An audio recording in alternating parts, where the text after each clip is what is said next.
পূজা মহারাজকে বলে, আপনি কাল ঘুমেও করে বারবার বলছিলেন বিশ্বাস কর আমি খুন করিনি।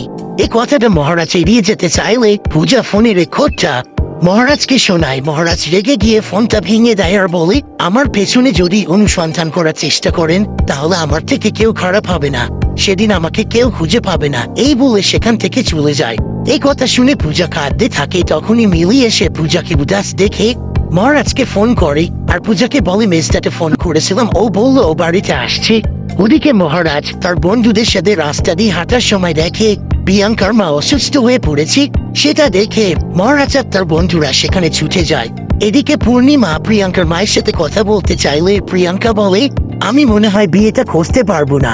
বাবা মা রমত বিয়ে করতে শুনে বাবা মা আমায় ত্যায্য করেছে। পূর্ণিমা বলে, তোমার আশীর্বাদ আছে সেটা মনে আছে তো? প্রিয়াঙ্কা বলে, হ্যাঁ মনে আছে। এই বলে ফোনটা রেখে দেয়। এবার পূর্ণিমা পূজাকে বলে, তোমাকে মহারাজ আবার কিছু বলেছে না?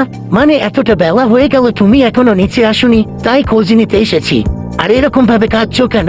আমাকে কোনোদিন দেখেছো এরকম ভাবে কাঁদতে?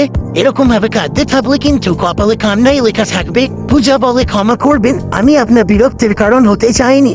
পূর্ণিমা বলে, পড়াশোনা শেষ করে এখন নিচে এসো, আজকে সোমনাথের এঙ্গেজমেন্ট, সবাই মিলেমিশে কাজ করব। পূজা বলে, আমি এক্ষুনি আসছি। এই কথা শুনে পূর্ণিমা সেখান থেকে চলে যায়। আর পূজা আপন মনে বলে, আমি ভালোবাসা দিয়ে সবার মন জিতবো, কিন্তু মিস্টার মাথা গরম, ওনাকে কি করে সামলাবো?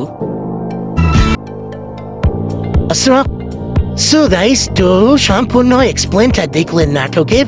তো এরকম সকল ধরনের নাটক আমরা আমাদের ওয়েবসাইটে আপলোড করতেছি। মূলত সেখান থেকে ডাইরেক্টলি আপনারা ভিডিও দেখতে পারবেন এবং আমাদের পার্সোনাল একটি অ্যাপস আছে, খুব দ্রুত আপনাদের মাঝে দিয়ে দিব। যারা যারা নাটক দেখতে পছন্দ করেন, নাটক দেখেন, সিরিয়াল দেখেন, তো অবশ্যই কমেন্ট করবেন এবং চ্যানেল চ্যানেলটি সাবস্ক্রাইব করবেন এবং অবশ্যই আমাদের ওয়েবসাইটটাকে ভিজিট করবেন। ইউটিউবের অ্যাবাউট সেকশনে দেওয়া আছে। ধন্যবাদ।